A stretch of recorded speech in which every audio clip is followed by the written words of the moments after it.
So I was watching your videos because I was watching like this Breakfast Club interview and I heard about wholesaling real estate. And at the time I was very comfortable in my position, but I was just like, wait, there's a way to make money without using cash and credit or all that stuff. Yeah. So I was just interested, like, what is that? what does that look like? So like I Googled wholesaling and your video came up. And I was like, oh, he's like a country guy. This good. So, you just seem really chill. And, super chill. Yeah. $41,000 on their first 3 deals. How did this couple from Chattanooga, Tennessee, by way of New York City, do it? They're going to tell you how. Stand by. Let's get it. Flip man, it's the flip man. You want some money in your hand? Flipping houses without credit or your cash. Get that bag. Hello guys, this is Ty, aka the Flip Man. And today out of Chattanooga, Tennessee, we have Akoa and Robert. And they reached out to me, she did anyway, and said they had a story to tell, and based on some of the other interviews that I have. And so I'm always looking for value to bring you guys where you can learn and what led you into real estate and into the deals that you've All right, so I met him yesterday. No, just like I met him about 8 years ago. We've been together for 8 years now, and my background is loss prevention and investigations. I'm used to like catching shoplifters and interviewing executives, companies for stealing merchandise and stealing money. So completely opposite of real estate. I was doing that for 8 years in New York City. I sold cars, and that was in New York as well. I went from job to job. I was born and raised here in Tennessee, and then my mother took me and my siblings, I'm the oldest, to New York about 15 years ago. I'm originally from Brooklyn, born and raised. My father, Haitian, my mother, Haitian. They grew up with pretty much nothing, the typical story. My grandfather had a brownstone, which is a 4-story, house. My father was lucky enough to get one secondarily, buy properties and stuff like that. So real estate was kind of a big, I was evolved into it at an early age. Mine is completely different. Like mother was on Section 8, mother was on food stamps, all of that kind of stuff. So I never knew about like home ownership or anything involving real estate at all. I kind of took like a very separate, tried to kind of put myself through college kind of thing. That did not work, by the way. All right, so let's fast forward. You guys met, I guess you doing your thing or whatever. Yeah. I guess, Robert, you already somewhat had, like you say, family members in real estate or whatever.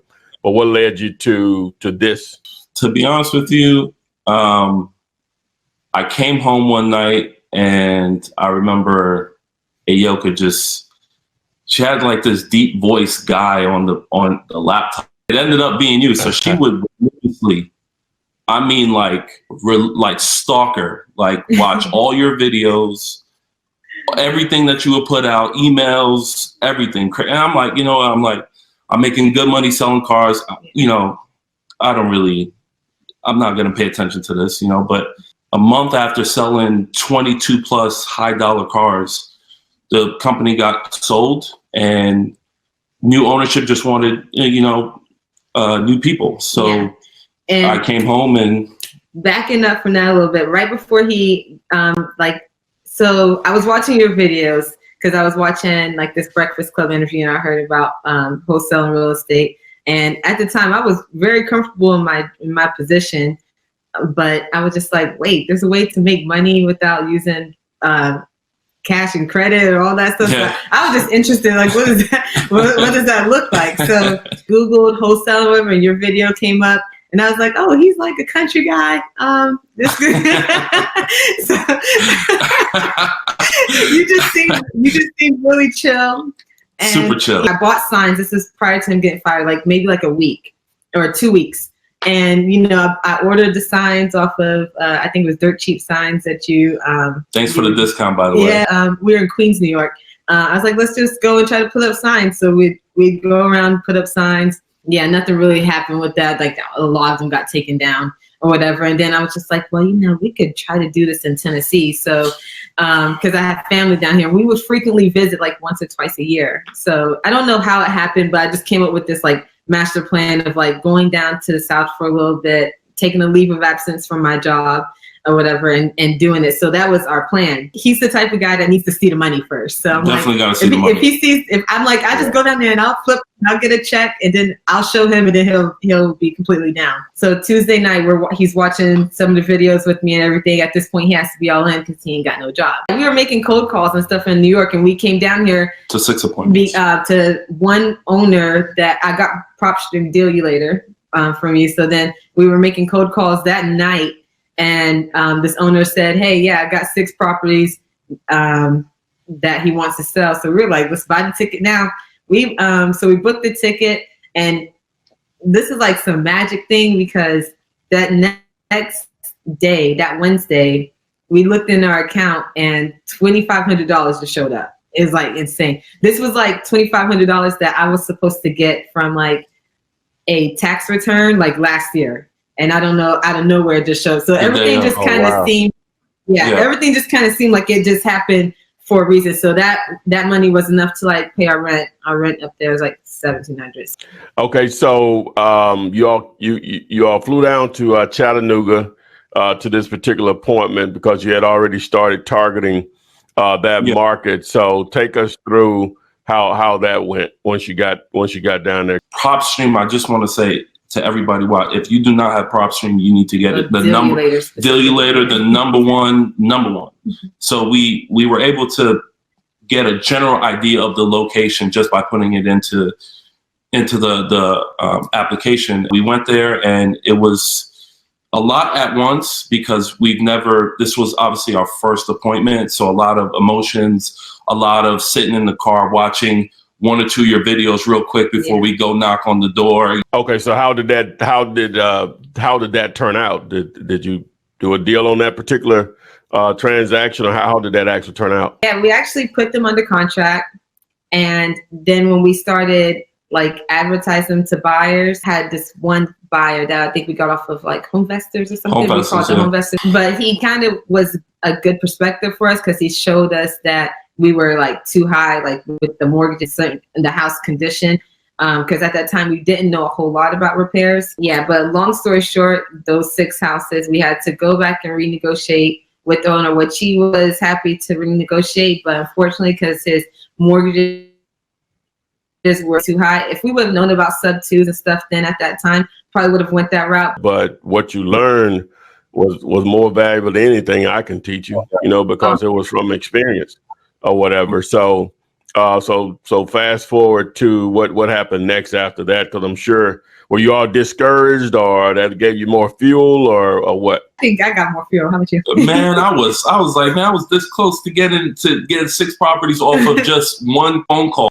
Let's put, pedal to the metal and keep going. And then I guess we were very motivated because we went back to New York in September and sold everything out of our apartment. We just came back down here, stayed with some family. And then we just started watching getting back more at videos. it, watching videos. And then what happened next? That was the house. Then we got a house under contract the next month in October. Yeah. And that one was the one that taught us so much. Yeah. So we were driving for dollars, of course. Absolutely necessity to do on your daily routine. We were driving for dollars and we saw someone mowing grass. I pulled next to this guy that's mowing the lawn of this house. And I say, is this house for sale? It looks like it needs, the condition looks a little off. And he put me in contact with the owner, spoke to the owner. Owner told us that it was like the caretaker. The caretaker. Yeah. And the caretaker told us that the house was, vacant for 20 years. Completely rundown house. We eventually get the house on the contract. Yeah, well, we spoke to the caretaker of the owner. We never met the seller until the closing table. So she was kind of like the one that was giving us ideas about what he'll want for it and all that stuff. When she met us at the property, she's like, "Can I just take a picture of you guys?" So we're like, "Okay." And she took a picture of us, and we felt really funny about it, but we get it under contract for $40,000. You got it under contract for $40,000. What ARV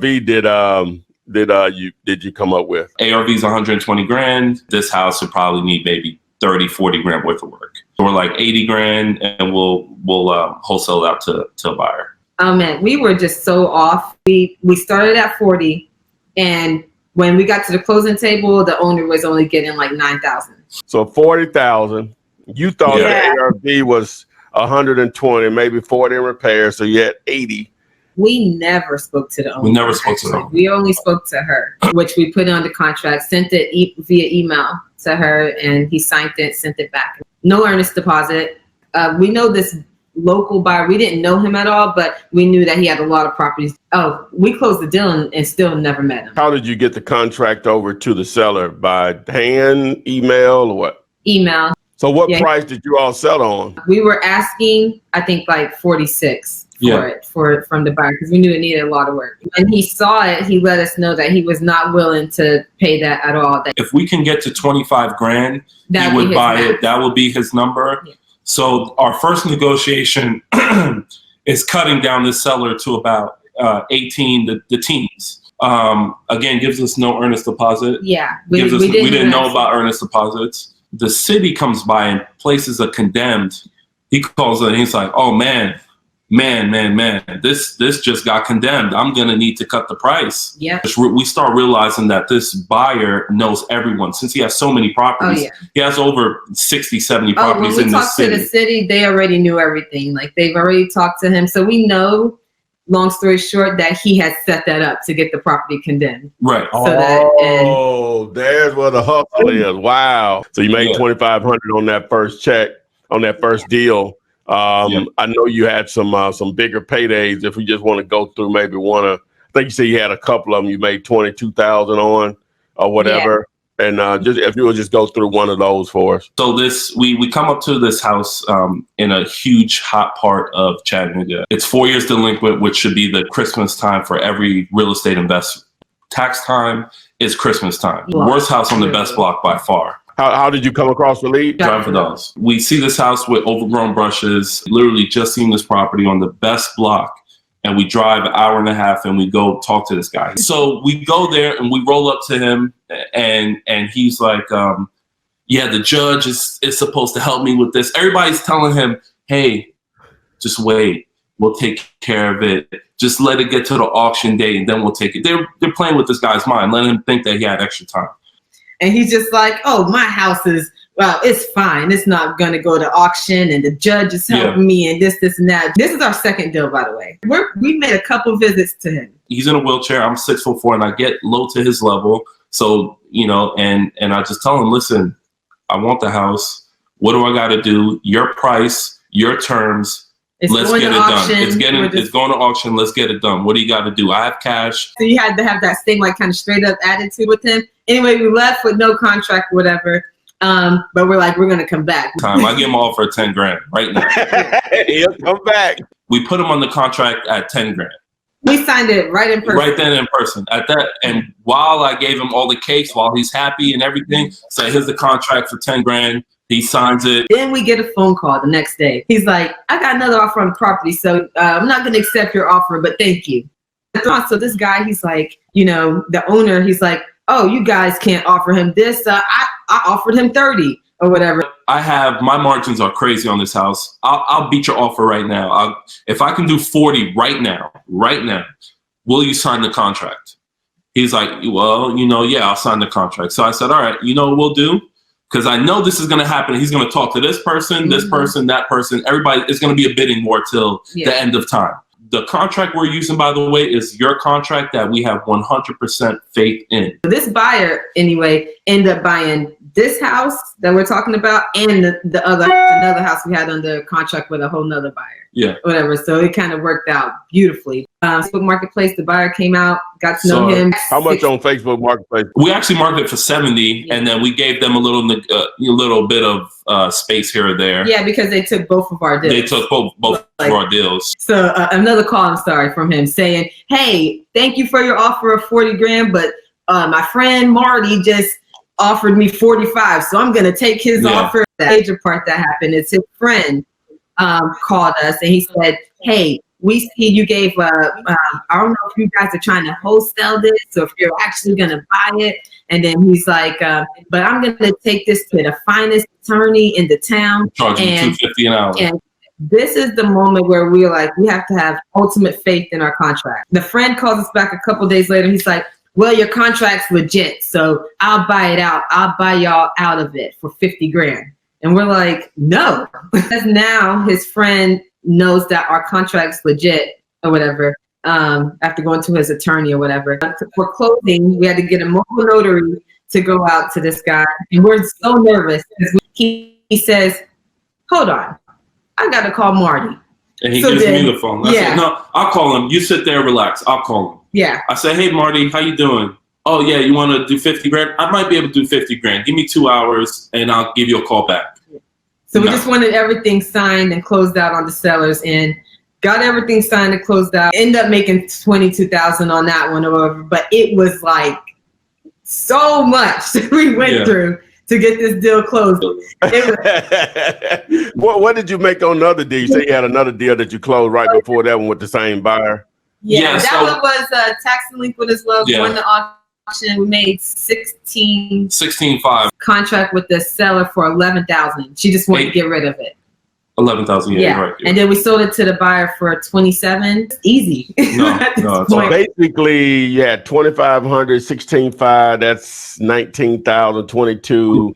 So that's 41,000 in the first 3 deals. We were driving for dollars. I'm using 2 laptops, my work laptop, my personal one for business, and just stepping out on a limb. I mean, we only had like a little bit of savings, just watching your videos and just taking action like you always say, and we just went out on a limb and just said, let's just try this. So what's next for you guys? I know you've done quite a few deals since then, but what's your daily activities like now? We're still like at 2-person shows. Rob does all the cold calling stuff. I'm like the systems, text blast, email blast, everything. We're just trying to like reinvest all different types of marketing.